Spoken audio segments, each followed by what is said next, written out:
Welcome to the Health Coach Nation podcast. My name is Hailey Rowe, and I'm a sales and marketing coach and LinkedIn lead generation service provider. I work with health, life, and mindset coaches and online service-based business owners to help them get more sales, shift their time to the client-generating activities instead of just the busy work, and overcome that social media overwhelm. Let's get into the show. If you've been working at your coaching business for a while, you might have found out by now that it's not as easy as you thought to get clients. If that is you, I want to invite you to check out my free workshop sharing how to go from crickets to clients, creating a freebie funnel formula. So in the series, I share with you how to make a freebie that people actually want, that they actually opt into, so that you can grow your email list, so that you always have an audience to share your offers with.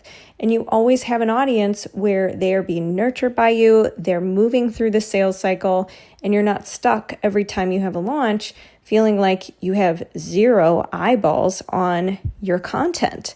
So if that has been you, if you've been stuck in that and you know you need a bigger audience, you know you need to nurture your audience, go to haileyrowe.com/live event, all one word, to get the free series and get started. Navy veteran and founder of Chanda Co., where she helps high capacity women, especially in midlife, build their purpose-driven business that aligns with their values, their life goals. And with 20 plus years in leadership and project management, she has helped over 100 women turn overwhelm into execution using clarity, strategy, and sustainable systems. Chanda also leads the HEB Foundation, which is a community organization serving low-income families impacted by gun violence. Wow. So what a journey you have had, and thank you for being here today. I would love to hear a little bit more about what led you to have this shift from being a Navy veteran to being a business strategist. Tell me more about that journey. Well, quite the journey. Thank you so much, Hailey, for having me. I'm excited to be here and have this conversation. I was a young mother, and I was in an abusive marriage, and I joined the military to provide for my children. And after 10 years, we were pretty stable. And I said, it was time to decide if I was going to be a lifer, which is what they call it when you go through retirement, or if I was going to get out. And so I was wrapping up on shore duty, and I decided to get out to be more present with my children, because deploying on a company for 3 years is where I was, right? And so I decided to get out and go corporate. I got a job with Deloitte Consulting, and that started my corporate career. So it's been great, lots of twists and turns, but that began the corporate piece. Wow. Yeah. Well, so tell me a little bit about how did you develop the courage to make all these shifts in your life? Because those are some big changes. They are. I think in my younger years, I was definitely in survival mode, right? And so you're just trying to figure out the pieces, to figure out what makes sense next.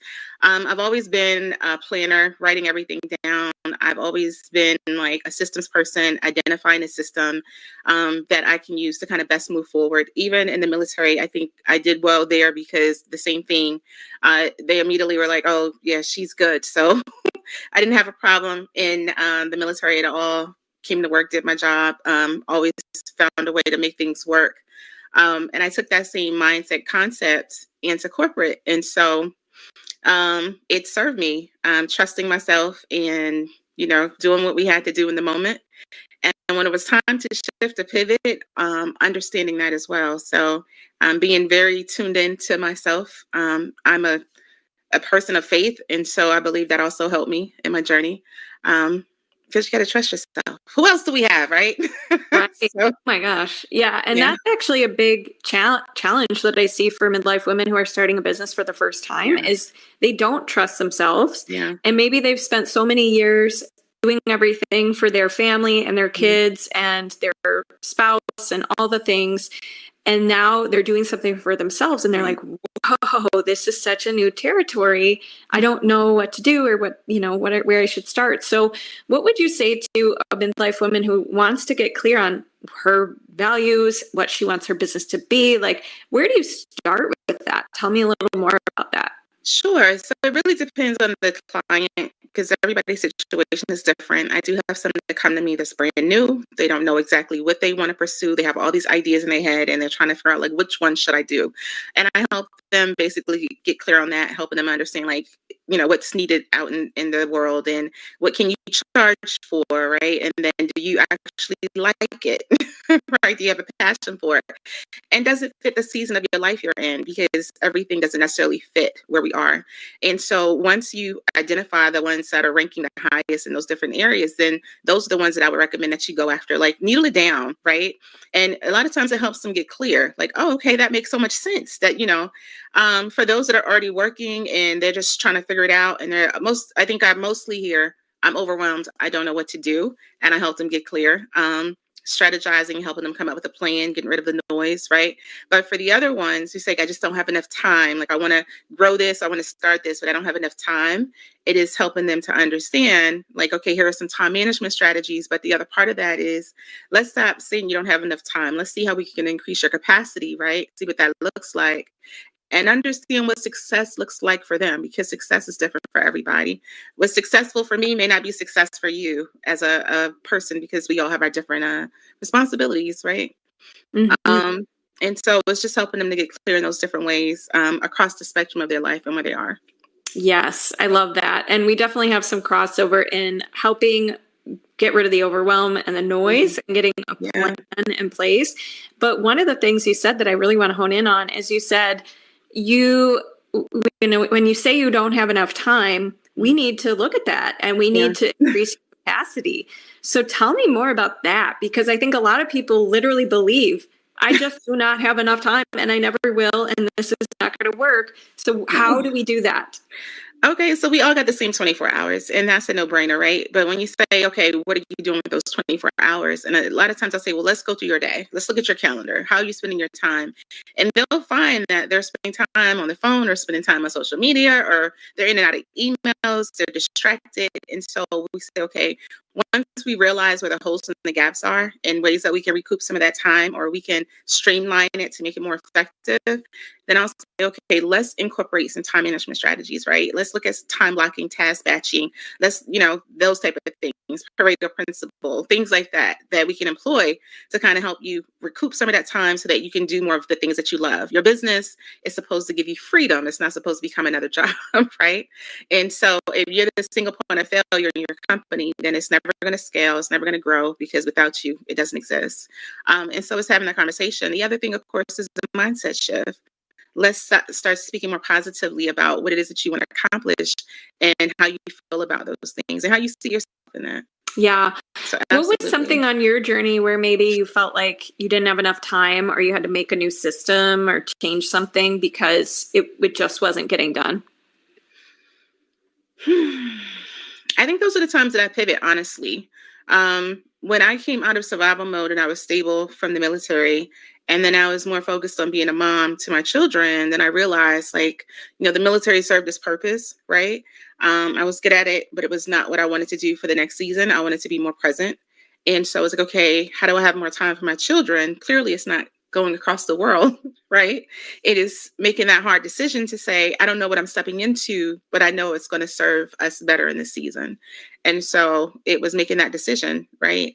One of the things I tell almost everybody that I work with is, if you don't make your goals non-negotiable, then it's never going to happen, right? So as a strategist and a coach, I can be there for you. I can hold you accountable. I can give you an amazing plan of action, right? I can show up for you. But if every time I show up, you're like, well, I just couldn't get it done. And I'm like, well, like, what happened? And he's like, well, this, whatever happens, because different things happen. Like, I get it in life, but you have to make those goals non-negotiable. You have to. One thing that I always tell my clients to employ is, I go through my calendar every evening, right, to prepare me for the next day. And at the end of every week, to look back at the last week, but also to prepare me for the next week. And I set reminders in my phone to tell me, like, hey, you need to check your calendar, go over these things. If I'm in the middle of something and I can't do it right then, I just don't turn it off. I move it to a later time, because it's just that important to me, right? And so it's making them acknowledge, hey, this is important. I've got to tap in, or it's not going to happen.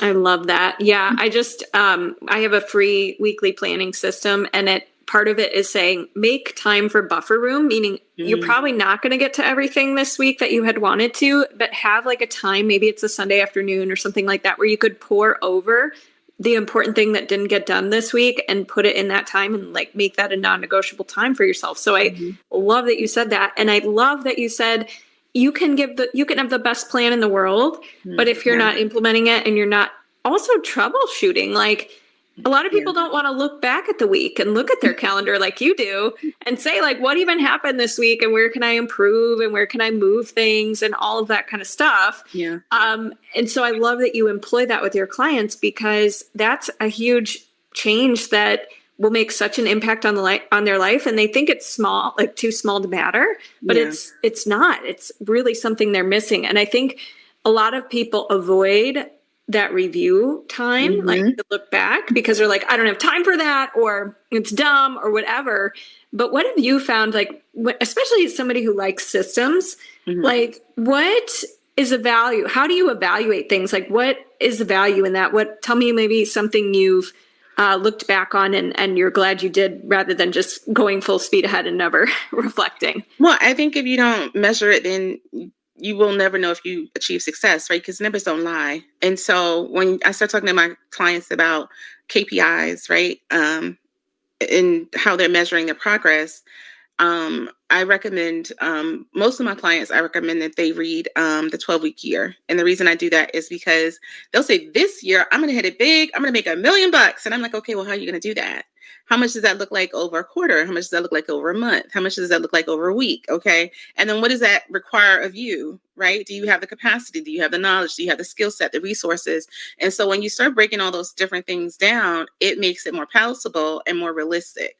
The reason most people don't like looking at the numbers is because then they have to be accountable and they have to answer the hard questions to themselves, right? I'm just here to help you look in the mirror. So I'm going to answer the questions, but the answers will come from them. And then I'm going to hold them accountable to whatever they tell me. And from there, we'll also, go and say, okay, well, is this realistic, right? Because it doesn't have to be perfect to be progress. You just have to make forward steps. And so it's like, well, what does that look like? Should we adjust our timeline? Right. And so I use the same thing. Everything I employ my clients, I use with myself. I'm probably a lot more stricter on myself, especially being in the field so long. But I use it across the spectrum of my life. Plan of actions for me, for my house, renovations, for travel. I have adult children, for us to vacation. Like all of the things, budgeting, investment goals, like charity work. Yeah. I love that. Yeah. And I love the book, The 12-Week Year. Everybody's challenge listening to this podcast is go read that book. You can get it as an audiobook too. It's it's actually kind of a quick read. So it's a really good one and can really change how you plan. And it also gives you that sense of urgency when you're focused on 12 weeks instead of like the next 2 years. What am I doing? Yeah. So tell me, you mentioned that you work with midlife women and you mentioned that you help them with their business goals, like aligning it to their values in their life. So what are some things that you see are different for midlife women when they're planning their business goals and wanting to prevent burnout and things like that, that you want to share? Like, what are some things that stand out to you that midlife women maybe struggle with?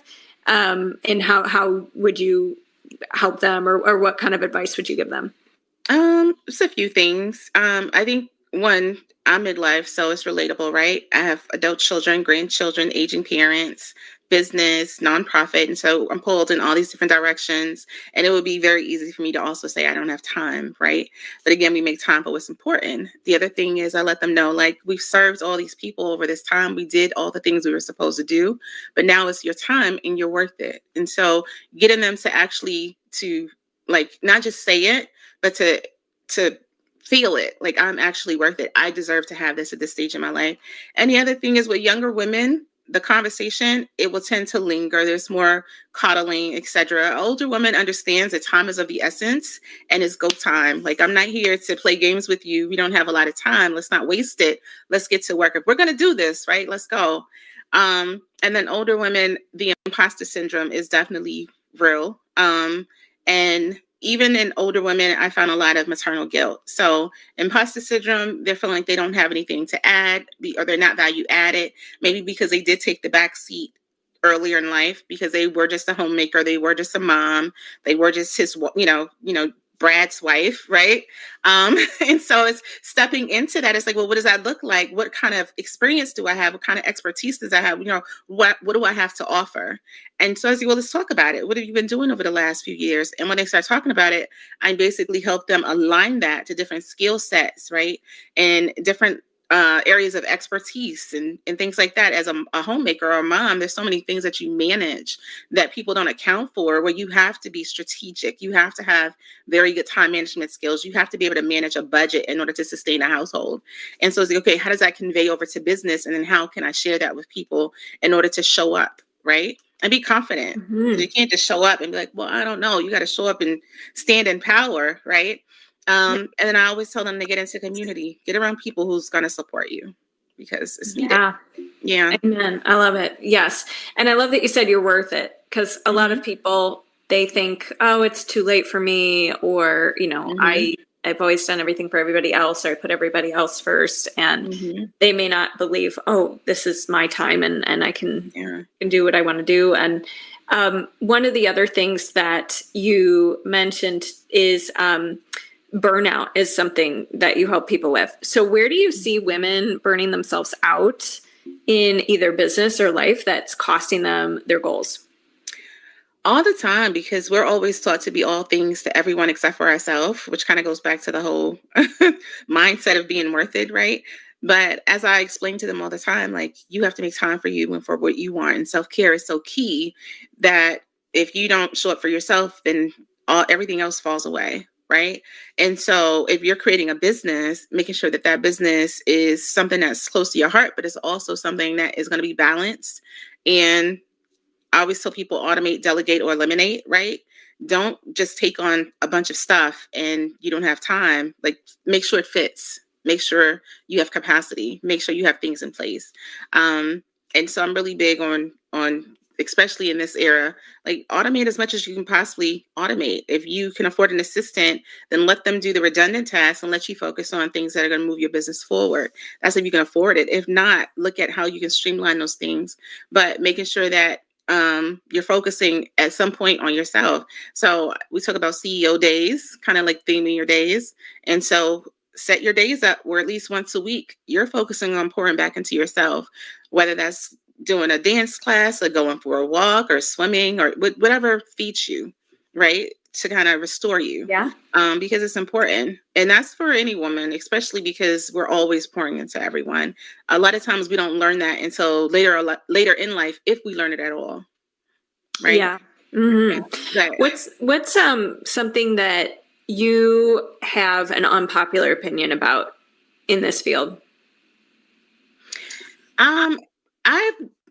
Coming into this field, I paid for a lot of coaches, and I've had some good coaches, I had some not good coaches, but I don't like the idea of, I'm just throwing information at you, and if you get it, right? And so I think in the coaching space, the coaches need to be more accountable to the people who are yielding their resources. And so I'm very intentional about making sure that my folks not only get the information, that they understand the information, and that I'm holding them accountable to execute. Because I think execution is where you also find out if there's any gaps of understanding or gaps in processes and things like that. So not just saying, hey, take all this information, right? But here, take the information and then let's implement this so that we can make sure that not only are you tracking, but it fits your business and it is working well for you. Yeah, 100%. I totally agree. And we've all been there where we've had those investments where we're like, no, wasn't my favorite. But yeah, keep breaking it down into an implementable plan, because that's how you turn the information into actual value. Exactly. If it's just information, one ear in one ear, one out the other, then it's just useless. And you've just spent time learning and consuming without actually creating. Exactly. So what's next for you? Like, tell us a little more about what you're working on, what you're excited about, all the things. Next for me, currently doing one-to-one tiny challenges for people that are not familiar with me, may want to date me first before marrying me. They can do a program with me for $21, 3 days, 3 1-hour slots where they meet with me and we fix one thing in their business and they walk away with a 90-day plan. And it's money back guaranteed. If they show up and feel like I didn't help them and do the work, and it's like, okay, you can have your money back. That's simple. I think it's a great way to employ exactly what I just spoke to you about, as far as holding me accountable to make sure that I do the thing that I say I'm going to do as your coach, and to see if like we have synergy to continue the working relationship long term. And so that's that. Other than that, I am enjoying spending time with the family and my grandkids, and I just came off of travel. So I truly live by what I preach. I love it. That's awesome. Yes, very cool. So where can people stay connected with you and learn more? So reach out, chanda-co.com is my website, or chanda2_co on Instagram. I would love to connect. Great. Well, thank you so much for being here. And for those of you who are listening to the podcast, if you want the free weekly planning system I mentioned earlier to help you with planning your sales driving activities, you can go to haileyrowe.com/time planning, or just, I'm sorry, it's actually /planning, not time planning. But check it out, and also check out that 12-week year we talked about. And thank you so much for being here today. I really appreciate it. Thanks so much for listening to this podcast. And if it's really helpful for you, I'd really appreciate if you share it and or leave a written podcast review. This tells the podcast sites that our show is useful and it will be promoted to more people that way. Thanks again.